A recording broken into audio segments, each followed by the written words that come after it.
The crystal chandeliers above the Al Rashid Mansion's grand ballroom cast dancing shadows across marble floors so polished they mirrored the anxious faces of America's elite. Outside, Boston's October wind rattled the tall windows, but inside, the air was thick with expensive cologne, champagne, and something far more unsettling, confusion bordering on panic. Amara Chen moved silently along the room's perimeter, her worn black flats making no sound as she refilled crystal glasses and collected empty plates. At 26, she had perfected the art of invisibility. 5 years working as a maid in the Al Rashid household had taught her that the less she was noticed, the safer she remained. Her dark hair was pulled back in a simple bun, her uniform pressed but faded from countless washings. Her eyes carefully downcast even as they observed everything. Tonight was different from the usual gatherings. The tension was palpable, crackling like electricity before a storm. Amara could feel it in the way the guests clustered together, whispering urgently, their perfectly composed faces cracking to reveal genuine distress. At the center of it all stood Rashid Al Mansour, the enigmatic CEO whose business empire stretched across 3 continents and whose net worth was discussed in billions, not millions. He stood at the mahogany podium, tall and commanding in his tailored charcoal suit, his salt and pepper beard trimmed with precision, his dark eyes scanning the crowd with an expression Amara couldn't quite read. Was it amusement? Anger? Something else entirely? For the past 15 minutes he had been speaking in a steady, measured tone, his words flowing with authority and purpose. The problem was simple, yet catastrophic for everyone present. Nobody understood a single word he was saying. "This is absurd," Senator Marcus Bradford muttered to the woman beside him, loud enough for others to hear. His face had turned an unflattering shade of red that clashed with his expensive tie. "I've attended UN assemblies. I've negotiated with foreign dignitaries. What language is this man even speaking?" Evelyn Thorne, CEO of Thorne Industries and one of the wealthiest women in New England, tapped frantically on her phone. "My translation app isn't recognizing it. It keeps switching between Arabic, Farsi, and Urdu, then gives up entirely." Her carefully maintained composure was slipping, revealing the panic underneath. "This is a disaster. Half the room has invested in his new development project. We need to know what he's saying." Amara paused near a marble column, a tray of empty glasses balanced perfectly in her hands. She could see Mr. Al Mansour's head of security, a massive man named Victor, standing rigid near the stage, his hand resting on his earpiece, his jaw clenched so tight Amara could see the muscles working. Even he looked uncertain, which was perhaps the most disturbing detail of all. Victor always knew what was happening. Always. The crowd's murmuring grew louder, transforming from confused whispers to agitated complaints.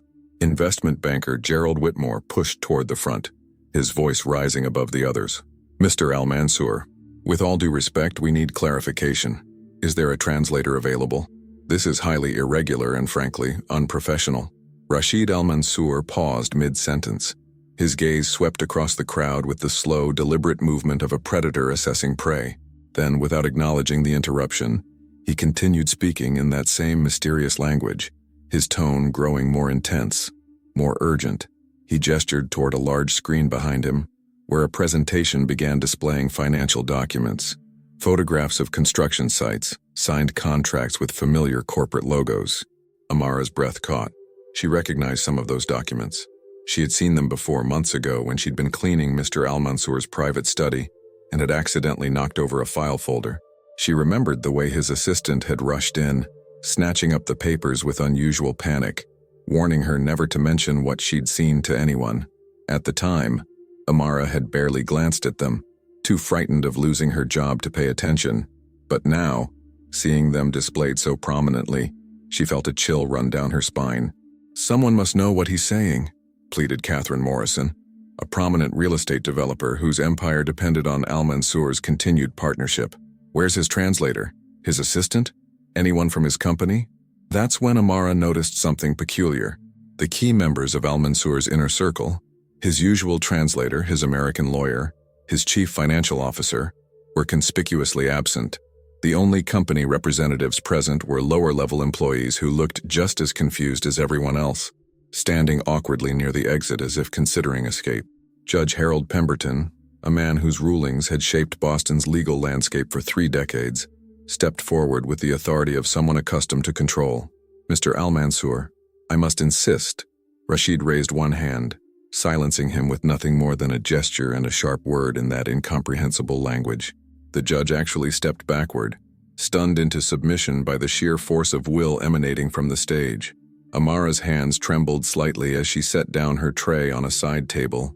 She understood why everyone was so desperate, so frightened. These weren't just wealthy people at a fancy party. These were some of the most powerful individuals in Massachusetts, politicians who shaped legislation, business leaders who controlled thousands of jobs, developers who transformed entire neighborhoods, and Rashid Al-Mansour held significant power over many of them through investments, partnerships, and deals that had made or could break fortunes. For him to suddenly speak in a language none of them understood, at such a critical gathering, was not just unusual. It was deliberate. It was a message. But what message? And why?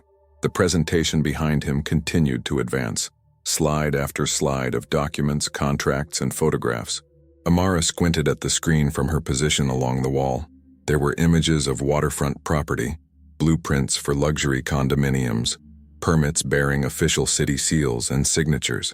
One photograph showed a ribbon-cutting ceremony, with smiling politicians and business leaders holding oversized scissors. Another showed the same property months earlier, a thriving working-class neighborhood with small family businesses and affordable housing. Rashid's voice rose, becoming sharper, more accusatory. He pointed directly at specific individuals in the crowd, his finger moving from Senator Bradford to Gerald Whitmore, to Evelyn Thorne, then to others Amara recognized from news broadcasts and society pages. Each person he indicated visibly flinched, as if physically struck by his words they couldn't understand. "This is madness," someone shouted from the back. "We're leaving, come on." But nobody moved. Despite the confusion, despite the growing panic, everyone remained frozen in place, because they all knew, somehow instinctively, that leaving before understanding what was happening could be far more dangerous than staying. Amara's heart pounded as she watched the scene unfold. She had learned long ago to keep her mouth shut, to never involve herself in the affairs of the wealthy people she served. Her mother's voice echoed in her memory. "You're invisible to them, Mihija, and invisible people survive." It had been her mother's wisdom, born from decades of similar work that had kept their family safe and employed. But as Rashid Al-Mansour continued speaking, as the desperation in the room reached a fever pitch, something stirred inside Amara, a memory from her childhood in her grandmother's house in Morocco, before her family immigrated to America. The sound of her grandmother's voice, speaking in a language Amara had nearly forgotten, but never truly lost. Her blood ran cold as fragments of Rashid's speech suddenly became clear to her. Words she recognized, phrases that made her hands go numb. She took an involuntary step forward, then caught herself, pressing back against the column, her pulse racing. No, she couldn't. She shouldn't.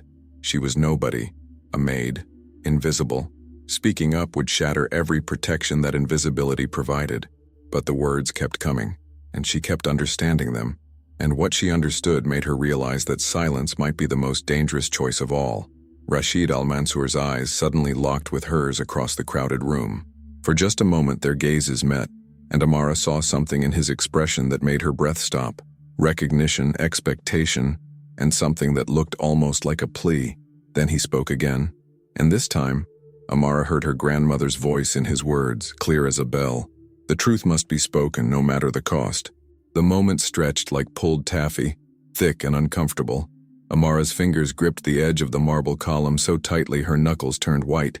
Every instinct screamed at her to retreat, to disappear into the kitchen where she belonged, to let the powerful people solve their own problems.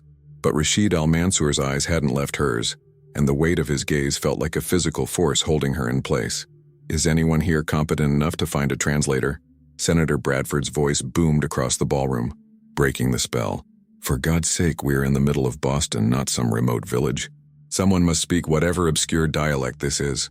Evelyn Thorne was already on her phone again, her voice sharp with barely controlled panic. "Yes, I need someone immediately. I don't care what it costs. Arabic? No, it's not Arabic. Try Moroccan Darija. No, wait, it sounds different. Just send everyone you have." Amara's mind raced. Moroccan Darija. That's exactly what it was. The colloquial Arabic dialect of Morocco, mixed with Berber and French influences, a language so specific to the region that even many Arabic speakers from other countries struggled to understand it fully. Her grandmother had spoken it exclusively, refusing to adopt English even after decades in America.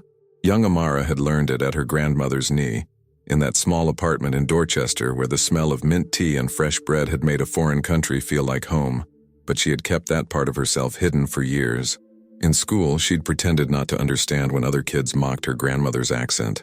At work, she'd never mentioned her multilingual background, knowing that for people like her employers, being exotic was just another way of being different, and different meant expendable. The wealthy families she'd worked for wanted their help to be blank slates, efficient, silent, interchangeable. Rashid continued speaking, his voice rising with passion and anger. Amara's comprehension sharpened with each word, and what she heard made her stomach twist into knots. He was talking about betrayal, about documents, about money that had disappeared, and promises that had been broken. He mentioned names, companies represented in this very room. He spoke of families displaced, of communities destroyed, of corruption that ran so deep it had poisoned an entire development project from the foundation up. "This is ridiculous," Judge Pemberton thundered, his judicial authority crumbling into plain frustration. "Mr. Al-Mansour, you are testing our patience. This gathering was meant to celebrate our partnership, not to stage some theatrical performance. Either communicate clearly or what?" The question came from Amara's lips before she could stop herself.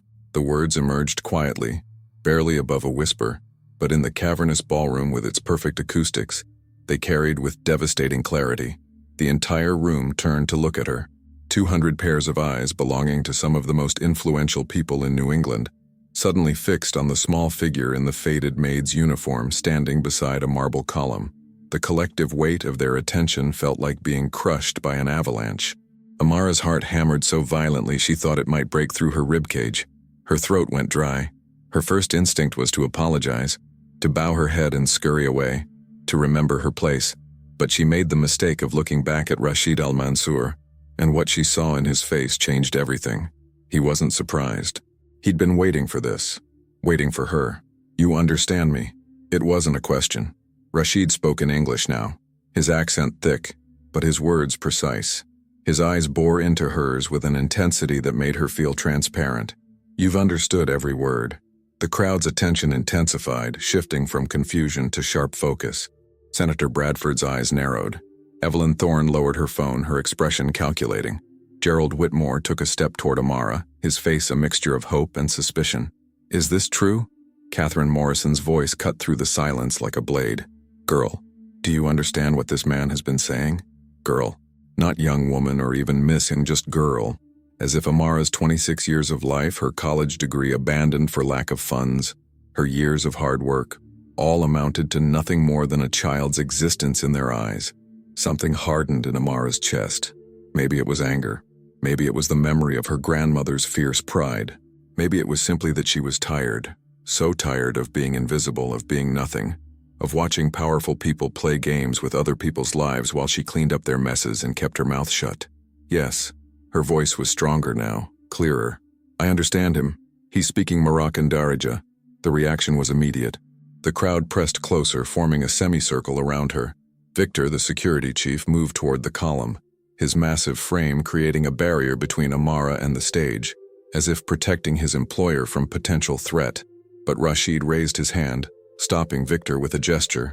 "Let her speak," Rashid said in English, then added something in Darija that made Amara's eyes widen.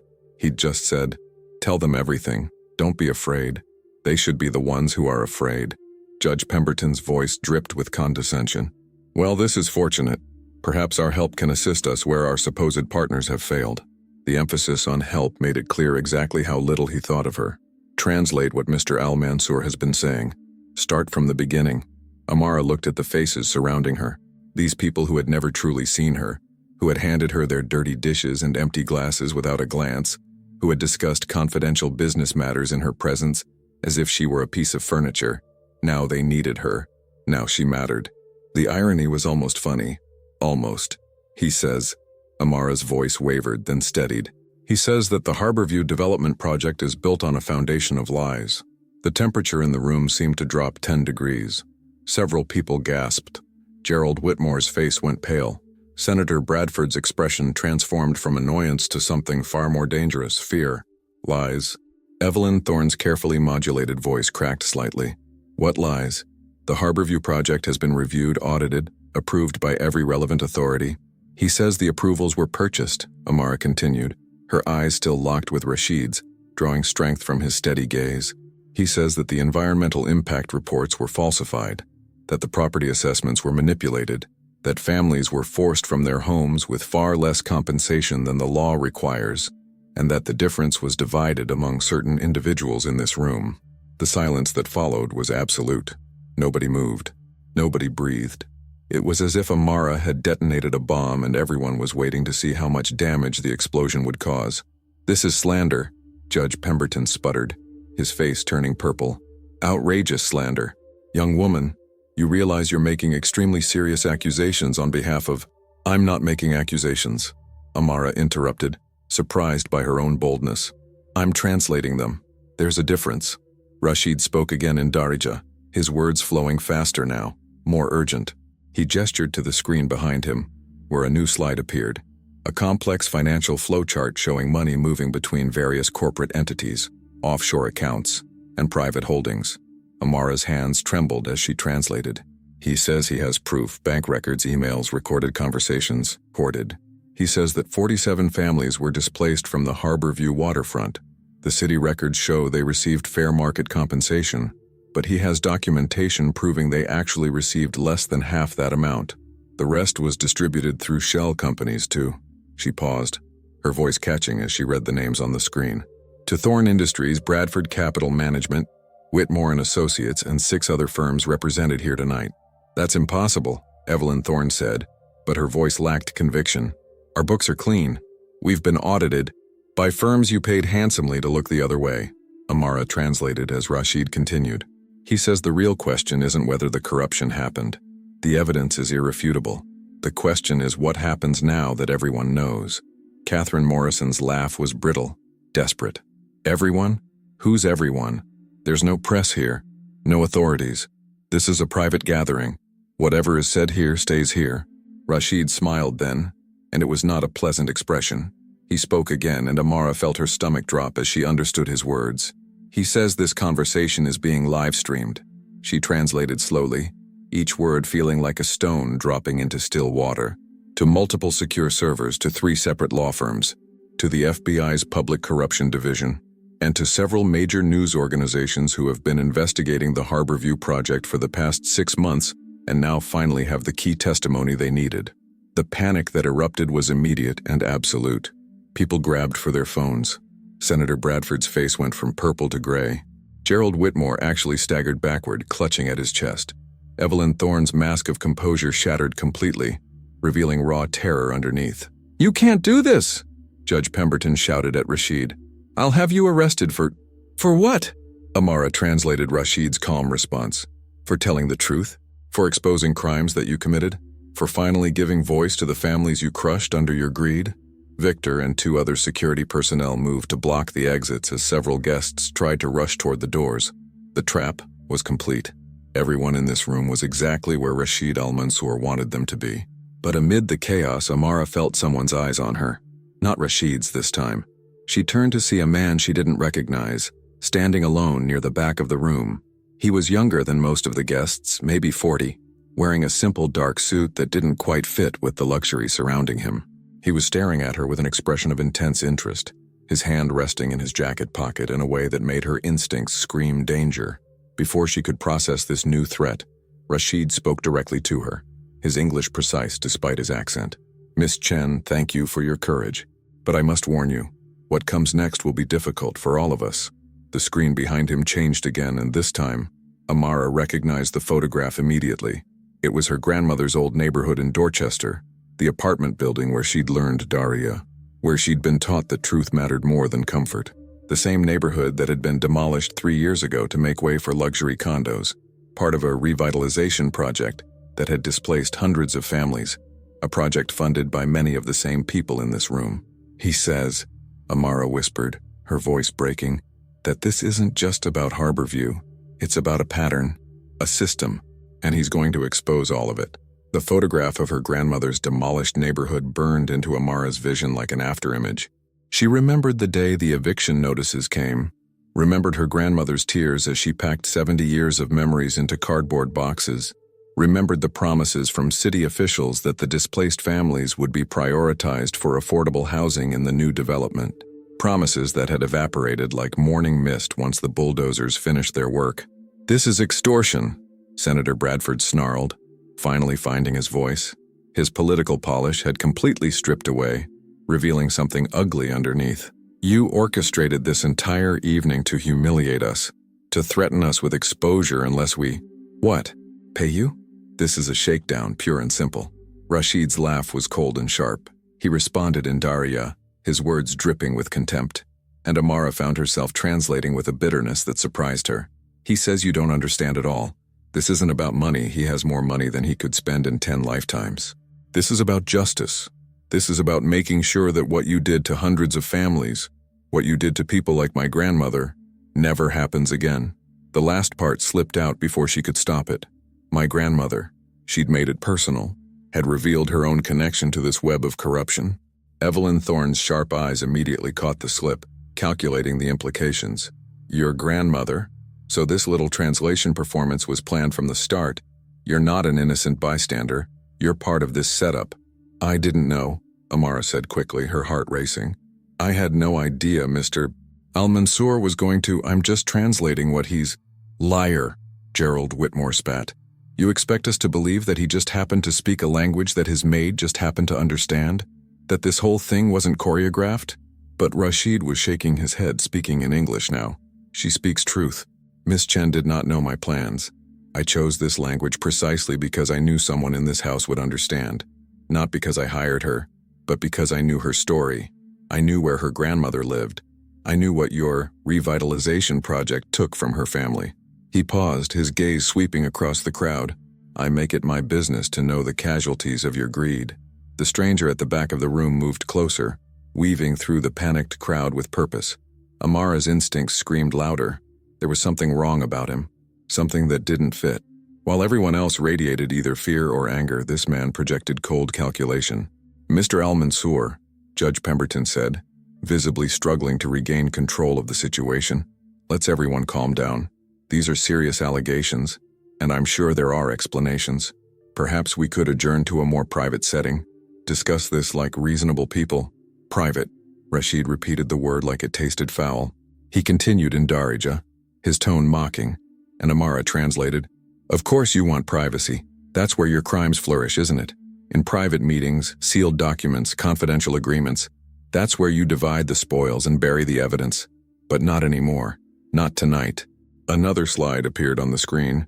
Email correspondence between Senator Bradford's chief of staff and a Thorne Industries executive, discussing how to expedite the displacement process and minimize resistance from tenant advocacy groups. The emails were damning, written with the casual cruelty of people who never expected to be held accountable. Catherine Morrison tried a different approach, her voice taking on a pleading quality. "Think about the jobs, Mr. Al-Mansour. The Harborview project employs 3,000 people. The economic impact on the region is substantial. If you destroy this development with scandal, thousands of innocent workers will suffer. Is that the justice you're seeking?" Rashid's response came in rapid-fire Darya, and Amara struggled to keep pace with the translation. "He says those jobs were built on stolen land and stolen futures. He says you always use innocent workers as human shields when your corruption is exposed. He says the real question is why you care more about protecting your profits than about the families you destroyed to create them." Victor suddenly touched his earpiece, his expression darkening. He moved quickly to Rashid's side, whispering urgently in his ear. Rashid's jaw tightened, and for the first time since the evening began, Amara saw genuine concern cross his face. "What's happening?" Evelyn Thorne demanded, sensing the shift in dynamics. "What's going on?" The stranger was closer now, only 10 feet from Amara. His hand was still in his jacket pocket, and she could see the outline of something angular and metallic. Her mouth went dry. She took an involuntary step backward, bumping into a chair. Rashid spoke in English, his voice urgent. "There are people outside who do not want this information to become public. People who have much to lose. They are attempting to jam the live stream signal." "Good," Senator Bradford said. Let them. This circus ends now. You misunderstand, Rashid said sharply. These are not your friends coming to rescue you. They are associates of certain offshore investors who stand to lose billions if the full scope of your crimes emerges. They do not care about protecting you. They care about protecting their investment. And they are not gentle people. As if to punctuate his words, the sound of breaking glass came from somewhere else in the mansion. Shouting followed, then what might have been a gunshot, or might have been something else, but the crowd reacted as if it were a weapon. People screamed. Several guests dropped to the floor. Others rushed toward the exits, only to find Victor's security team blocking the doors. Nobody leaves, Victor commanded in heavily accented English. Is not safe. We keep everyone here until police arrive. Police? Judge Pemberton's voice cracked. You called the police to this? Do you have any idea what that means for you? Amara translated as Rashid spoke again in Daria. He says yes. He knows exactly what it means. It means the end of your ability to operate above the law. It means actual accountability. It means justice. The stranger had stopped advancing. He stood completely still now, his attention fixed on something beyond Amara's line of sight. She turned to follow his gaze and saw Victor watching him, with the focused intensity of a predator that had identified a threat. More sounds from elsewhere in the mansion, running footsteps, more shouting, what sounded like furniture being overturned. The party had transformed into something else entirely, something dangerous and unpredictable. Amara realized with chilling clarity that Rashid's exposure of corruption had triggered a cascade of consequences he might not fully control. Evelyn Thorne's phone buzzed. She glanced at the screen, and her face went white. The story just went live, she whispered. Boston Chronicle. Massive corruption scandal exposed in Harborview Development. They're naming names. They have documents. Her voice broke. My company's stock is going to collapse when markets open. We're finished. Good, Amara said, surprised by the venom in her own voice. She thought of her grandmother, who had died 2 years ago in a small apartment far from the neighborhood she'd loved, never seeing justice for what had been taken from her. You deserve to be finished. Evelyn's eyes locked on Amara with pure hatred. You self-righteous little... Do you have any idea what you've done? Do you think this hurts just us? The pension funds invested in these projects, the retirement accounts, the ordinary people who trusted, the ordinary people you stole from in the first place, Amara shot back. Don't pretend this is about protecting anyone but yourselves. Senator Bradford pulled out his own phone, his fingers shaking as he dialed. Richard? Yes, it's me. I need crisis management. I need it now. Full legal team, PR specialists, everything. No, I can't explain over the phone, just... What? Already? They're already calling? He lowered the phone, his face ashen. The ethics committee wants to meet tomorrow morning. Tomorrow morning. Gerald Whitmore had sunk into a chair, his head in his hands. 23 years building my firm. 23 years. Gone in one evening because of... He looked up at Rashid with desperate fury. Why? Why did you do this? You were making money on the project too. You stood to profit just as much as any of us. Rashid descended from the stage, moving through the crowd toward Amara. People instinctively stepped back from him, creating a clear path. When he reached her, he spoke in English so everyone could hear. Profit is not the only thing that matters, Mr. Whitmore. I learned this from my father, who lost everything when corrupt officials seized his land in Morocco. I watched him spend his last years fighting for justice he never received. I swore I would not be like the men who destroyed him. And when I discovered what you all had done, when I saw the pattern of corruption repeating across multiple developments, I knew I had a choice. Join you in your crimes, or stop you. He turned to face Amara directly. Miss Chen, your grandmother's name was Fatima. She lived at 847 Dorchester Avenue for 47 years. She paid rent on time every month. She was a seamstress who altered clothes for half the neighborhood. When the eviction came, she received $12,000 compensation for a home she had made her own. The building and property were worth over $400,000. Do you know where the difference went? Amara shook her head, tears burning in her eyes. Rashid gestured to the screen where a new financial document appeared. A property sale record showing the building purchased by a shell company for $12,000, then sold 3 months later to a development consortium for $380,000. The shell company's registered owners were listed at the bottom of the document. Gerald Whitmore's name was second on the list. The sound that came from Amara's throat was somewhere between a sob and a growl. She turned to face Whitmore, this man who had stolen from her grandmother, who had robbed an old woman of her home and her dignity. You knew her. She altered your daughter's wedding dress. She charged you barely anything because she said you were a nice man, a man who helped people. Whitmore couldn't meet her eyes. It was just business, nothing personal. The property had been undervalued for years, and we simply stole from an elderly woman who trusted you, Amara finished. Simply destroyed her life for profit. The stranger chose that moment to move. His hand emerged from his pocket holding not a weapon, but a badge. FBI. Special Agent Marcus Webb, he announced, his voice cutting through the chaos. I need everyone to remain calm and stay exactly where you are. This building is now an active crime scene. The room erupted into pandemonium. The FBI badge gleamed under the chandelier lights like a small piece of the sun. Impossible to look away from and impossible to deny. Special Agent Marcus Webb held it high, his other hand raised in a gesture that commanded attention. Behind him, the mansion's main doors burst open, and a stream of federal agents in dark windbreakers flooded into the ballroom, their presence transforming the elegant space into something that felt more like a crime scene than a celebration. FBI, nobody move! The shouts overlapped as agents positioned themselves at every exit, their hands resting on their sidearms. The wealthy guests who moments ago had been contemplating escape now stood frozen, their expensive clothes and jewelry suddenly seeming fragile and useless as shields against actual consequences. Senator Bradford found his voice first, his political instincts kicking in despite the circumstances. This is outrageous. You can't just storm in here without warrants, without... Agent Webb, is it? I know your superior. I sit on the Judiciary Committee. One phone call in your career? We'll be just fine, Senator. Webb interrupted, his tone professional but with an edge of satisfaction. Because, unlike you, I've followed the law. We have warrants. Multiple warrants, actually, for documents, devices, and several arrests. He nodded toward Rashid. Mr. Al-Mansour has been cooperating with our investigation for the past 7 months. Tonight's little performance, that was the final piece of evidence we needed. Confirmation that you would all rather maintain your lies than come clean when given the opportunity. Evelyn Thorne's carefully constructed facade cracked further. 7 months? You've been investigating us for 7 months? She whirled on Rashid, her voice shaking with rage and fear. You've been wearing a wire?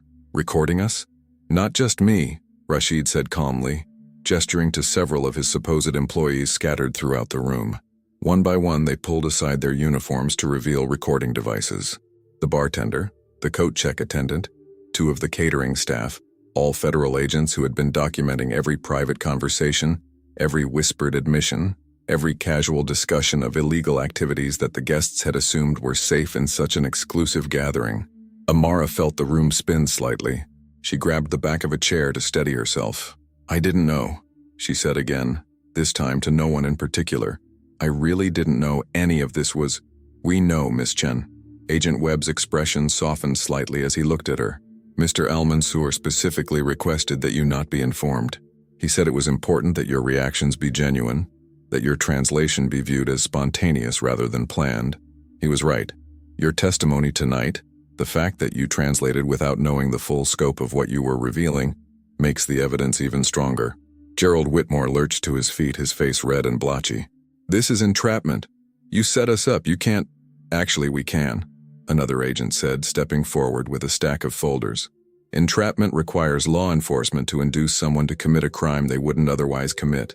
You gentlemen and ladies were already committing crimes. We just documented them.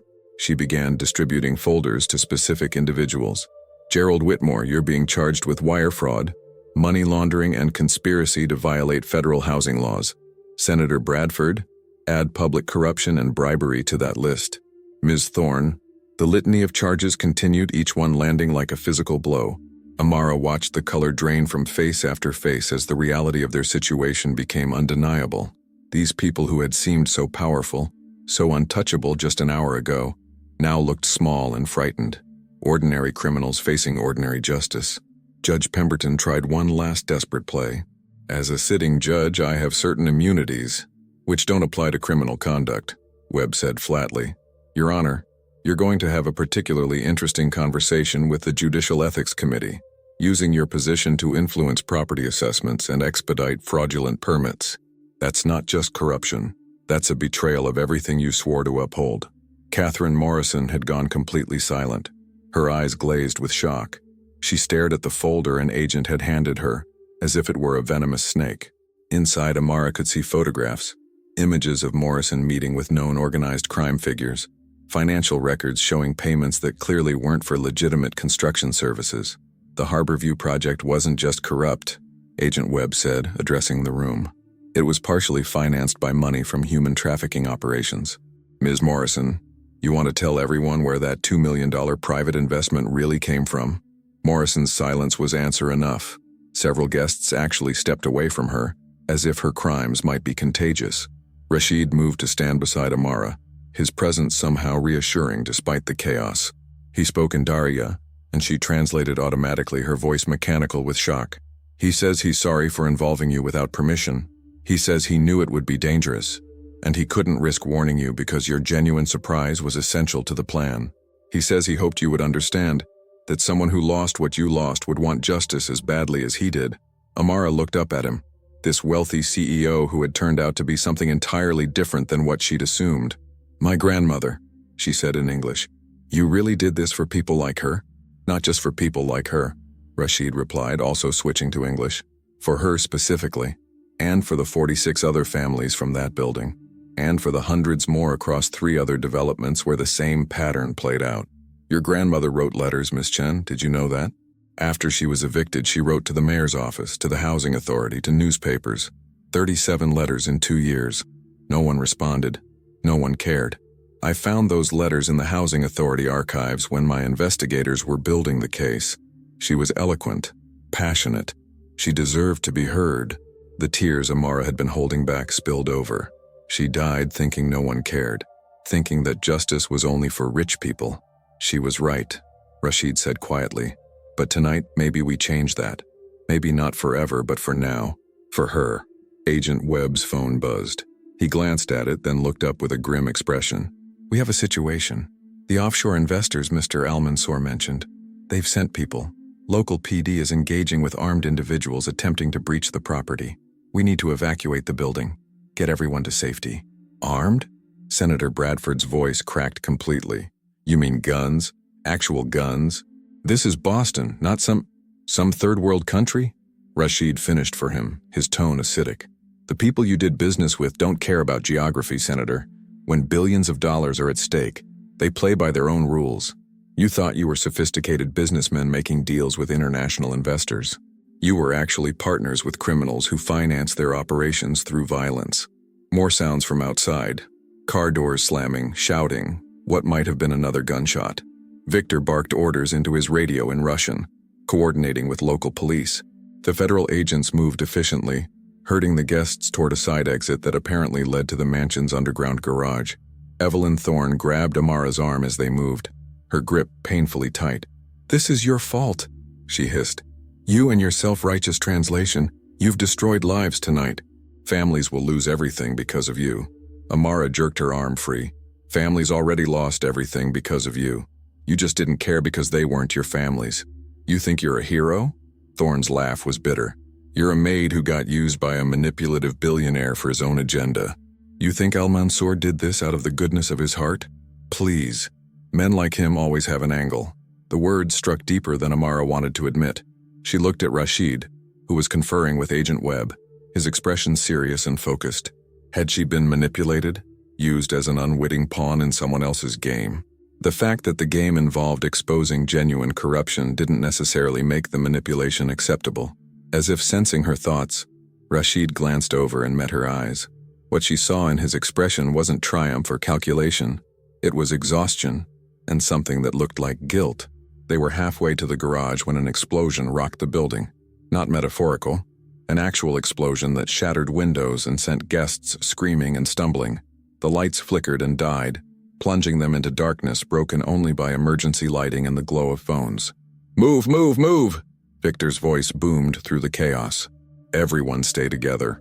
In the darkness and confusion, Amara felt a hand grab her wrist, not roughly but firmly. Rashid, stay close to me, he said. These people are not playing games. Neither were you, Amara said, unable to keep the accusation from her voice even as he guided her through the panicked crowd. You used me. You planned all of this around me without giving me a choice. Yes, he didn't try to deny it or justify it, and I will carry that guilt. But I would do it again, Miss Chen, because the alternative was to let your grandmother's stolen life mean nothing, to let those families' suffering count for nothing. Sometimes the right thing and the kind thing are not the same thing. They emerged into the garage, where a fleet of federal vehicles waited, engines already running. Agents were organizing people into groups, separating the targets of investigation from the innocent staff members who had been caught in the middle. Amara saw the other mansion employees, the real ones, not the undercover agents, huddled together looking terrified and confused. Agent Webb appeared at her side. "Miss Chen, we need to get you to safety. There's a protective custody detail waiting." "Protective custody?" The word sent ice through her veins. "You mean I'm in danger? They'd come after me?" "You're the face of this now," Webb said grimly. "The translator who exposed the corruption. The story is already going viral online. Your name is out there. And yes, that makes you a target for people who have a lot to lose." The implications crashed over her. Her apartment, her job, her quiet, invisible life. All of it was gone, shattered as thoroughly as the mansion's windows. She had become visible, and visibility came with a price she hadn't agreed to pay. "How long?" she asked. "How long until it's safe?" Webb's hesitation told her everything she needed to know. "We don't know. Could be weeks. Could be longer. These organizations have long memories and international reach." Rashid stepped forward.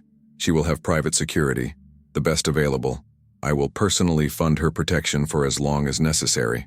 "I don't want your money," Amara said sharply. "I don't want any part of—" Another explosion closer this time.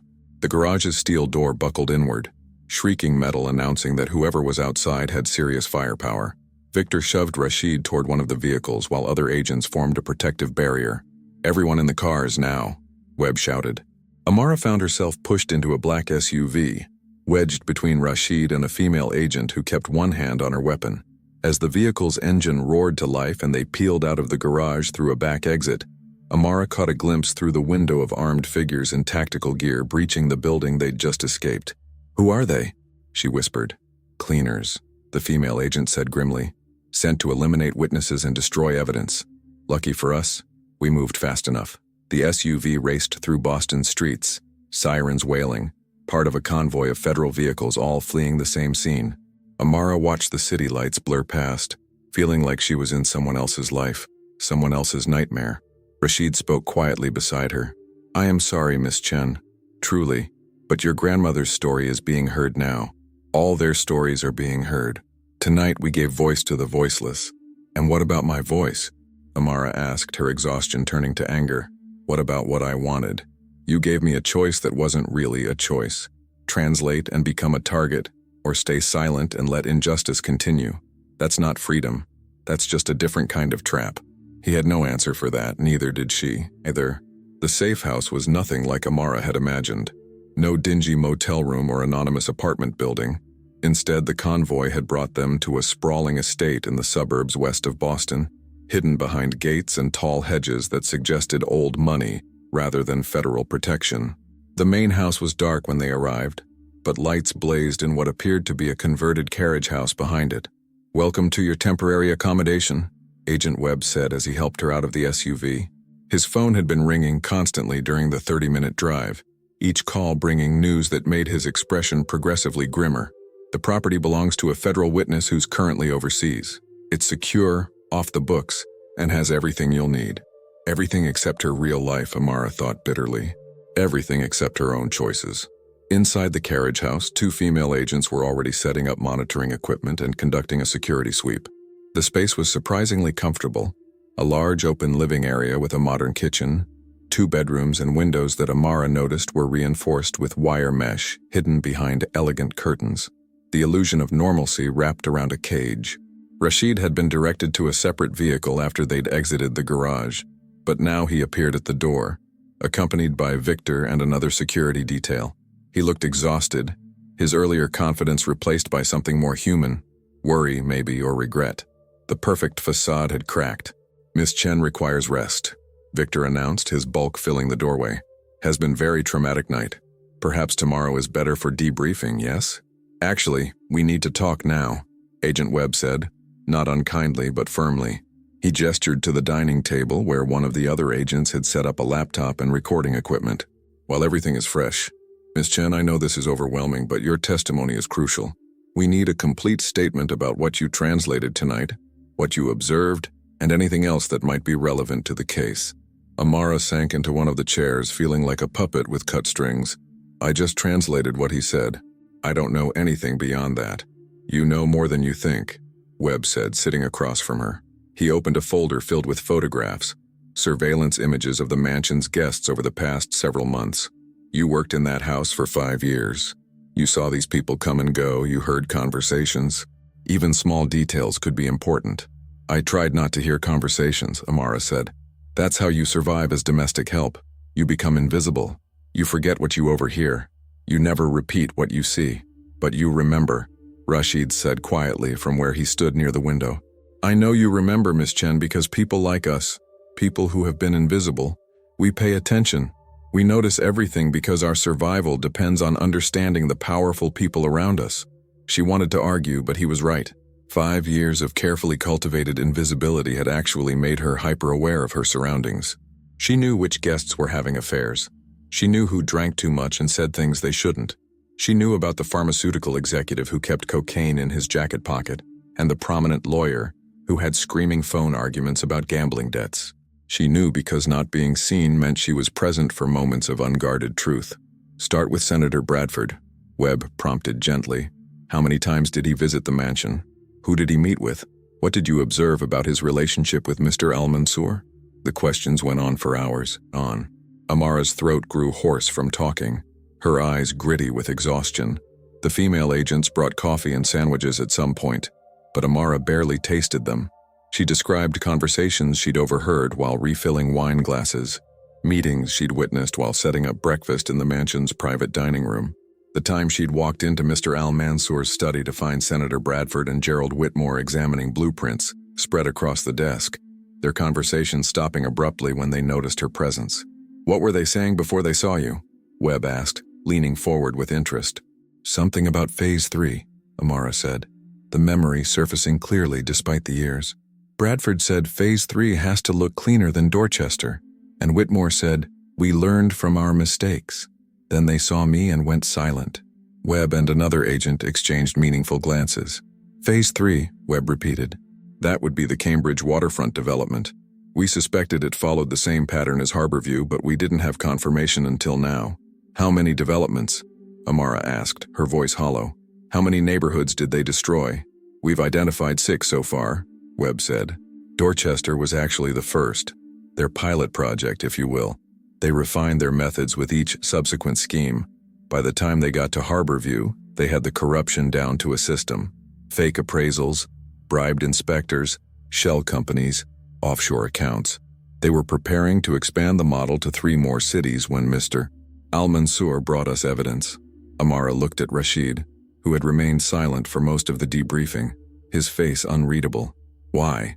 She asked him directly. You said your father lost everything to corruption in Morocco, but why risk everything you built here to fight someone else's battles? Rashid was quiet for a long moment. When he spoke, his voice carried the weight of something deeply personal. My father died believing justice was impossible, that the powerful would always win because they made the rules. I built my fortune thinking I could be different, successful and ethical. But then I saw what these people were doing and I realized something. Staying silent, staying clean while others committed crimes, that is not ethics. That is cowardice. He moved closer to the table, his eyes intense. 3 years ago, I attended a charity gala. Very fancy, very expensive. Everyone congratulating each other on their generosity. Senator Bradford gave a speech about affordable housing initiatives. I watched him accept an award for community service. And the next day I learned that his company had just displaced 200 families from public housing to build luxury condos. The same man, the same smile, and everyone applauded. That's when you decided to act? Webb asked. No, Rashid said. That is when I decided to investigate, to understand how deep the corruption went. I used my business connections to get close to them, to become someone they trusted. I invested in their projects. I attended their parties. I learned their systems. It took 2 years before I had enough evidence to bring to the FBI, And another year working with us to build an airtight case, Webb added. Mr. Al-Mansour wore a wire to dozens of meetings. He recorded conversations, copied documents, created a paper trail that even the best lawyers won't be able to destroy. Tonight was just the final act, getting everyone in one place, on record, unable to deny their involvement. Amara's head was spinning. All of this, the mansion, the parties, your entire presence in Boston, it was all an elaborate investigation. Not entirely, Rashid said. My businesses here are real. My investments are legitimate. But yes, much of my social presence was constructed to gain access to these people and their operations. I became the person they wanted me to be, the wealthy foreigner who didn't ask too many questions about where the money went. And me? Amara asked. Where did I fit into your elaborate scheme? Rashid's expression flickered with something that might have been shame. You were not part of the scheme, Miss Chen. Not originally. I hired you 5 years ago because my previous housekeeper retired and my property manager recommended you. I knew nothing about your grandmother's story until 8 months ago. 8 months, Amara repeated. You've known for 8 months that I had a personal connection to this case, and you said nothing. I could not risk warning you, Rashid said. If you had known, if you had acted differently, they might have become suspicious. Your genuine ignorance was your protection. My protection? Amara's laugh was harsh and bitter. I'm in a safe house surrounded by armed guards because people want to kill me for knowing too much. How exactly did ignorance protect me? You are alive, Rashid said simply. If they had suspected you knew anything before tonight, you would have been silenced months ago. These are not people who take chances with potential witnesses. The blunt truth of his words hit her like cold water. She thought about the past 8 months, normal days of cleaning and cooking, unaware that she was living in the center of a federal investigation, unaware that the elderly woman she'd helped in the kitchen was actually an undercover agent, unaware that her employer was systematically destroying the social circle he appeared to belong to. There's something else you need to know, Webb said, his tone shifting to something more official. We're holding most of tonight's guests for questioning, but several managed to slip away during the chaos. Gerald Whitmore is in the wind. So is Catherine Morrison. We have warrants out, but they had escape plans in place. Private planes, foreign accounts, offshore properties. They saw this coming. How could they have seen it coming? Amara asked. Rashid said, I said I was careful, Rashid interrupted. But careful is not perfect. Someone may have noticed something. Someone may have asked the right questions. These are intelligent people, Miss Chen. Criminals, yes, but not stupid. Victor's phone buzzed. He glanced at it, then spoke rapidly in Russian before switching to English. Boss, we have problem. Someone accessed property records for Miss Chen's apartment 20 minutes ago. Also her employment history, her family information. Someone is building profile. The temperature in the room seemed to drop. Agent Webb's jaw tightened. Whitmore or Morrison? Unknown, Victor said. But is sophisticated search? Not amateur. They're looking for leverage, Rashid said, his voice grim. Family members to threaten, friends to pressure, ways to make Miss Chen recant her testimony or disappear. I don't have family, Amara said quickly. My grandmother died 2 years ago. My mother passed when I was 19. I'm an only child. There's no one to threaten. Friends? Webb asked. Co-workers? Anyone you're close to? Amara thought about her life, the quiet, solitary existence she'd built. A few acquaintances from her previous job at a restaurant, some casual friends from community college before she'd dropped out to help care for her grandmother. Nobody close. Nobody who would be at risk because of her. The loneliness of that realization stung more than she'd expected. No one, she said finally. There's no one. Rashid was watching her with an expression that might have been pity, or might have been recognition. The look of someone who understood what it meant to be alone.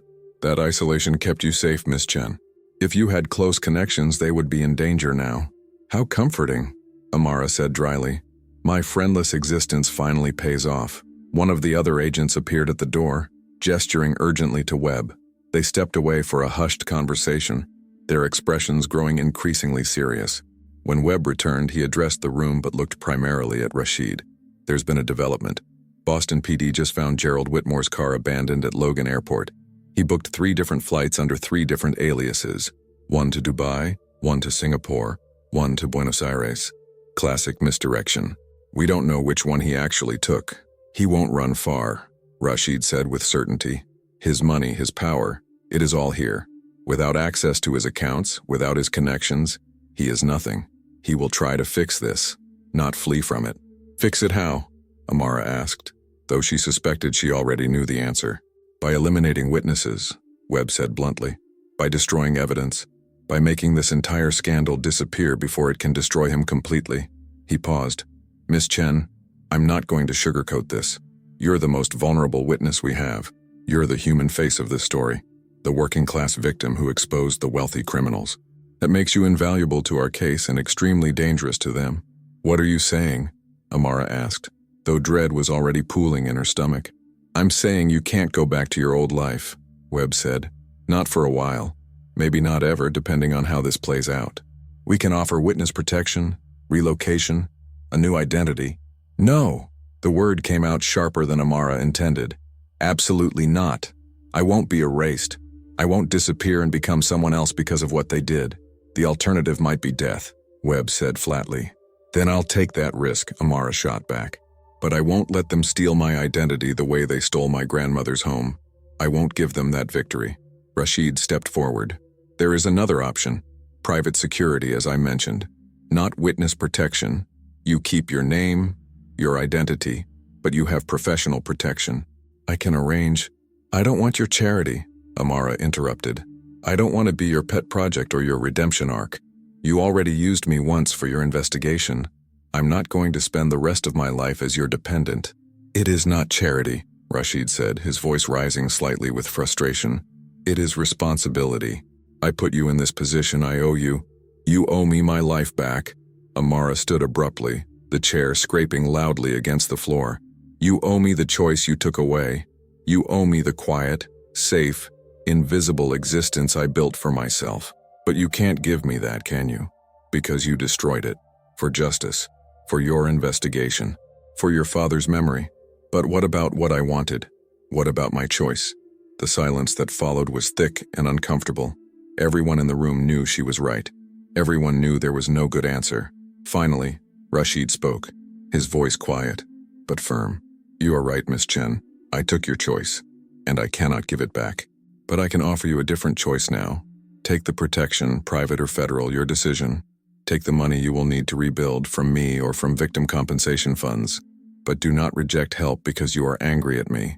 Your pride is not worth your life. My pride is all I have left, Amara said. But the fight was draining from her voice, replaced by exhaustion so profound she could barely stand. You took everything else. No, Rashid corrected gently. They took everything. Your grandmother's home, your neighborhood, your sense of safety. I simply gave you the knowledge of who was responsible. And yes, that knowledge has cost you, but it has also given you something they tried to take from all their victims. A voice, a chance to be heard, to matter. I didn't want to matter, Amara whispered. I just wanted to survive. I know, Rashid said, and I am sorry. But you matter now, and we must keep you alive so you can testify. So your grandmother's story and the stories of hundreds like her can be told in a courtroom where it will make a difference. Will you let us protect you? Please? Amara looked around the room, at the agents with their weapons and serious expressions, at Victor with his intimidating presence, at Rashid with his complicated mixture of guilt and determination. She thought about her grandmother, who had written 37 letters seeking justice and received silence in return. She thought about the other families, the other displaced people whose stories had been buried under glossy development brochures and political speeches about progress. She thought about Gerald Whitmore's name on that property document, stealing from an old woman who had trusted him. Okay, she said finally. I'll accept protection. But not from you, she added, looking at Rashid. From the FBI, official channels. And when this is over, when I testify and the trials are done, I never want to see you again. Justice or no justice, you used me, and I can't forgive that. Rashid nodded slowly, accepting her terms. I understand, and I do not ask for forgiveness, only that you survived to tell the truth. Agent Webb's phone rang again. He answered, listened, and his expression turned grave. We have a situation. Catherine Morrison just held a press conference. She's claiming the entire investigation is a setup, that Mr. Al-Mansour is actually the criminal mastermind who orchestrated the corruption and is now framing innocent business leaders. She's positioned herself as a whistleblower exposing the real conspiracy. That's insane, Amara said. The evidence can be disputed, Webb said grimly, especially when you have expensive lawyers and a compelling narrative. Morrison is smart. She's getting ahead of the story, controlling the message, and she just made you public enemy number one, the accomplice who helped Al Mansour frame innocent people. Amara's legs felt weak. But that's not true. But everyone saw a maid translating for a foreign CEO at a private party, Webb said. Morrison is spinning it as a planned performance, a manipulation. She's claiming you were paid, that you're not even a real translator, that the whole evening was theater designed to destroy legitimate business leaders. Can she do that? Amara asked. Can she just lie like that? She can say whatever she wants until we prove otherwise in court, Webb said. And in the meantime, she's just painted a target on your back for anyone who believes her version of events. This just got a lot more complicated. Through the window, dawn was breaking over the suburban landscape, painting the sky in shades of pink and gold. A new day beginning while Amara's old life ended. She watched the sunrise and wondered if she would live long enough to see justice done, or if becoming visible had been the biggest mistake of her life. 3 weeks had passed since that night at the Al-Rashid mansion, but for Amara, time had become something elastic and strange, days blurring together in the safe house while the outside world exploded with controversy. She watched it all unfold on television, and through carefully monitored internet access, feeling like a ghost observing her own life from a distance. Catherine Morrison's press conference had worked exactly as intended. Within 48 hours, the narrative had fractured into competing versions of truth. Conservative media outlets painted Rashid al-Mansour as a foreign manipulator who had infiltrated American business to destroy it from within. Liberal commentators defended him as a whistleblower exposing systemic corruption. And Amara, poor, invisible Amara, had become the most discussed person in Boston, dissected and debated by people who had never seen her as human before. The translation scandal, they were calling it, the maid who brought down an empire. Headlines that made her sound either like a hero or a criminal, depending on which news channel you watched. Agent Webb visited daily with updates, each one adding new layers of complexity to an already impossible situation. Gerald Whitmore had been found, not hiding in Dubai or Singapore, but dead in a warehouse in South Boston, an apparent suicide, except the forensics suggested otherwise. Someone had made it look like suicide, someone professional enough to almost get away with it. He was about to flip, Webb told her on the morning of day 22, sitting across from her at the safe house dining table where they'd had so many conversations. We had offered him a deal, full testimony against the others in exchange for a reduced sentence. He was going to take it, and then someone made sure he couldn't. Morrison? Amara asked, though she'd learned to expect the answer would never be that simple. Or the offshore investors or someone else in the conspiracy we haven't identified yet. Webb rubbed his eyes, exhaustion evident in every line of his face. The truth is, Miss Chen, this case is bigger than we initially realized. The corruption didn't start with Harborview, or even with your grandmother's building. It goes back 15 years, involves dozens of officials, and has connections to organized crime families in 3 states. And I'm somehow the key to all of it, Amara said flatly. The maid who speaks Daria, the magical witness who makes everything fall into place. You're one key, Webb corrected. An important one.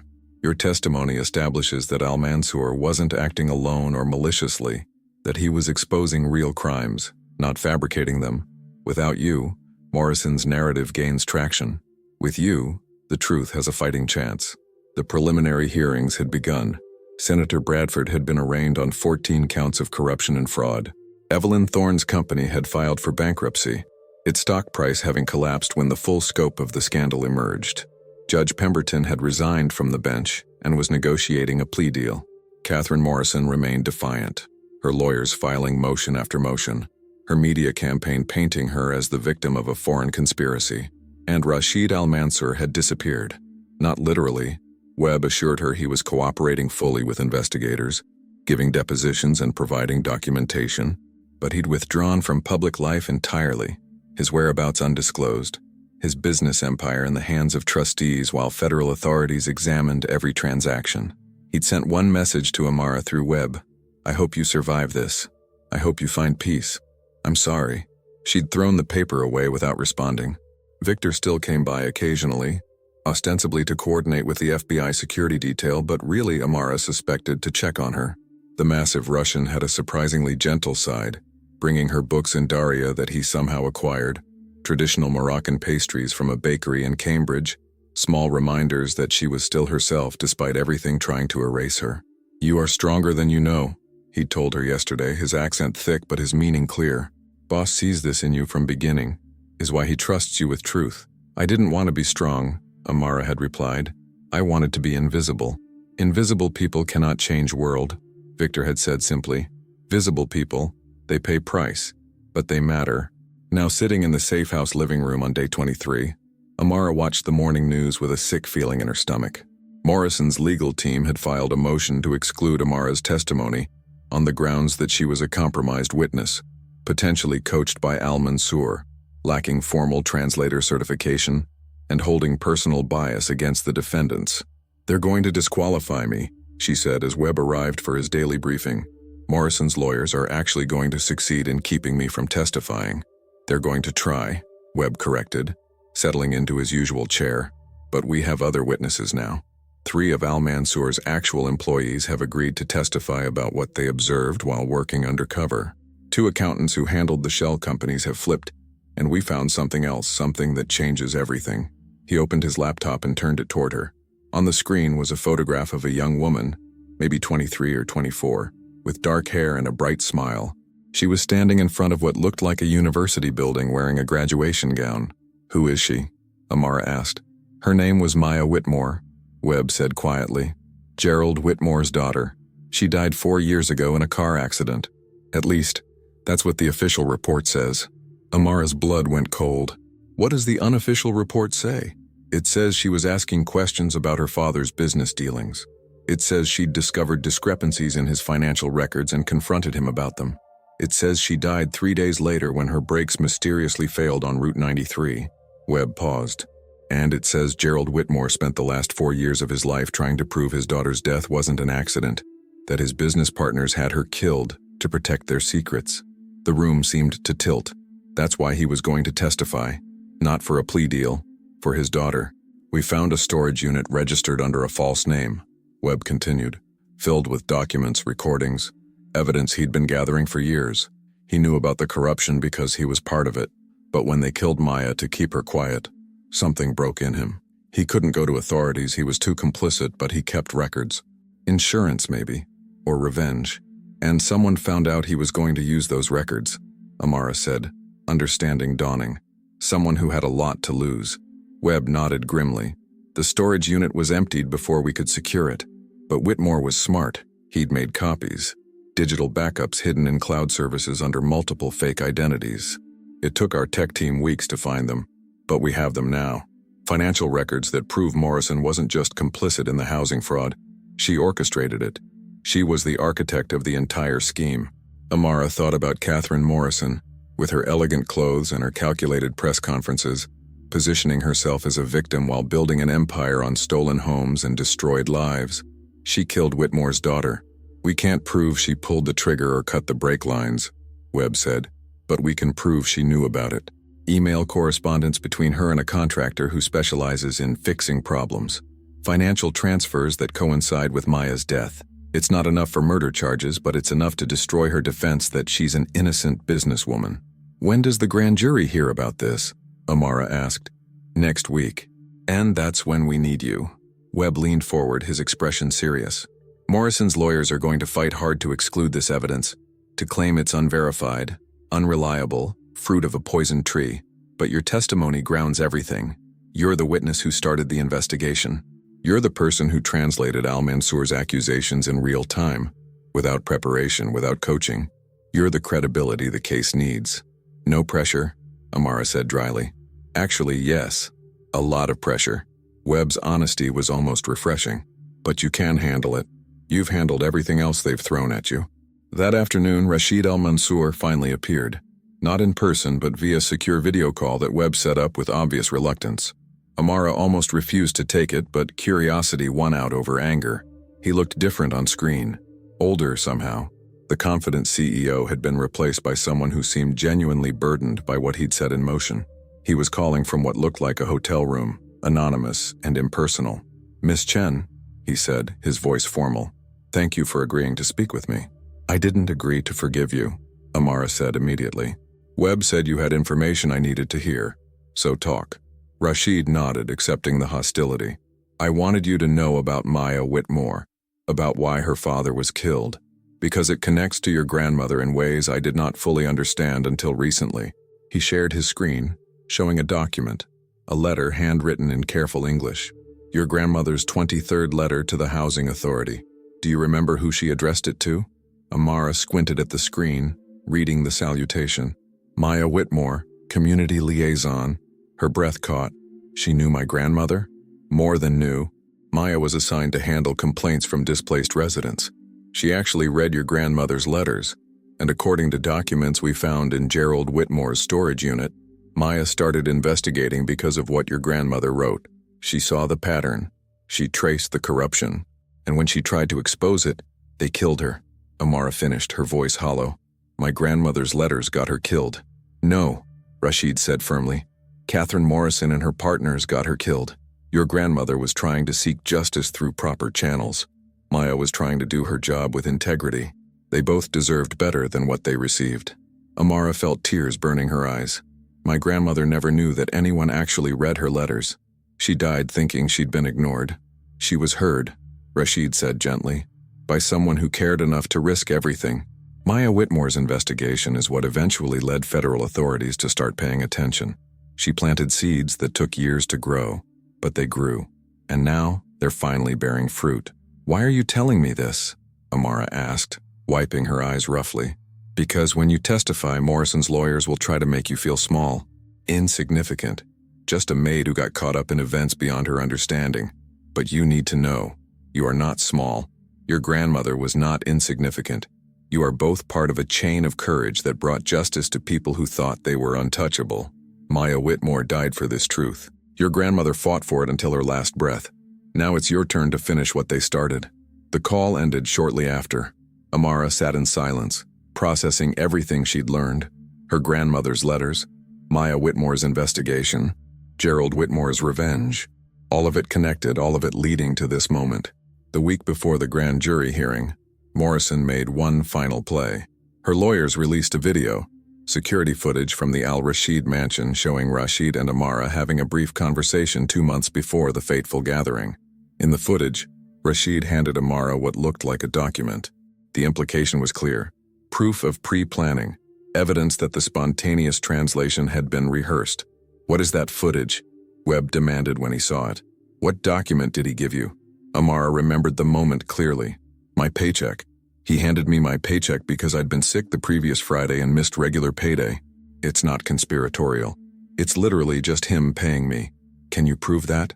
The paycheck stub should still be in my apartment, in a folder in my desk drawer. Getting into her apartment required a tactical operation.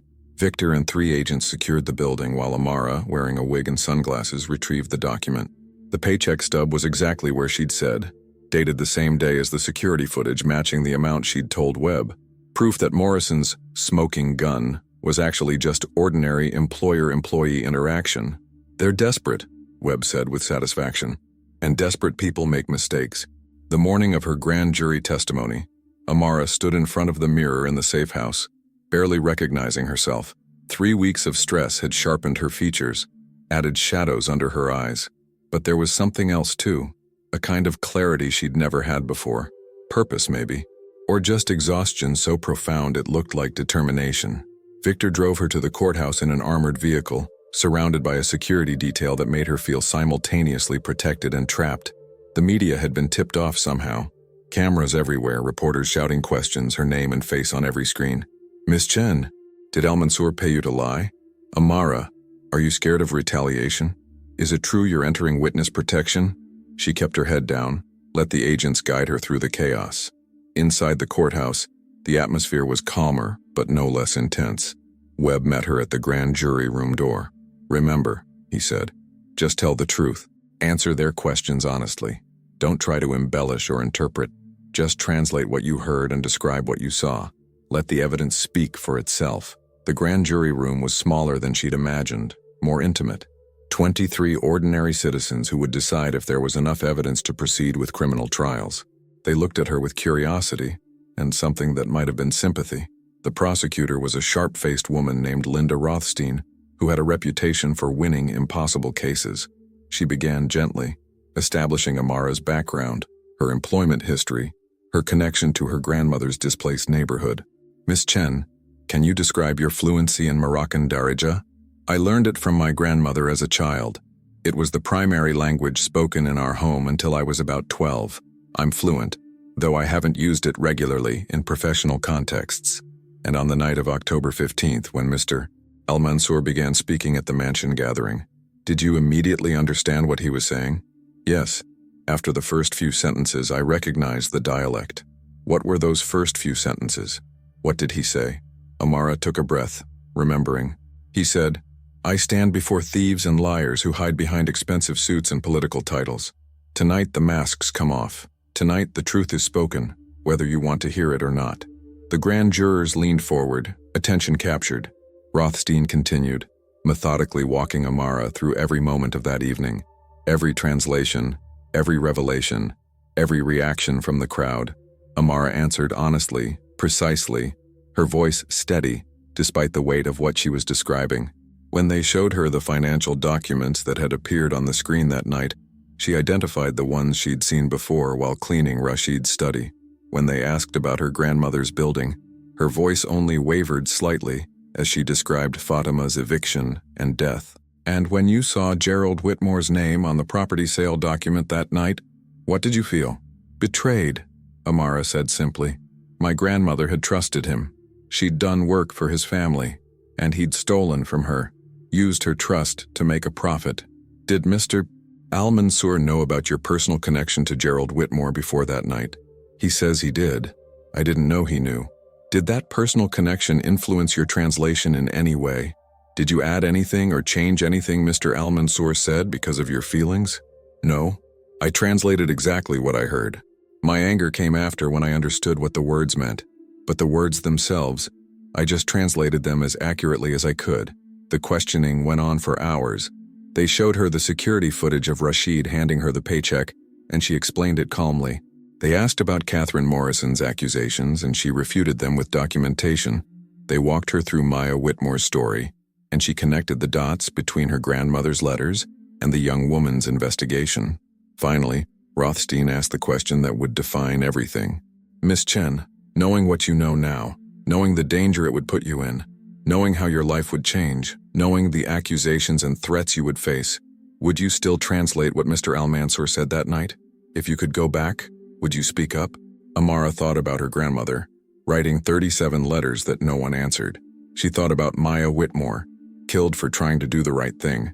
She thought about the hundreds of families displaced, dismissed, forgotten by people who saw them as nothing more than obstacles to profit. She thought about invisibility and what it cost to finally be seen.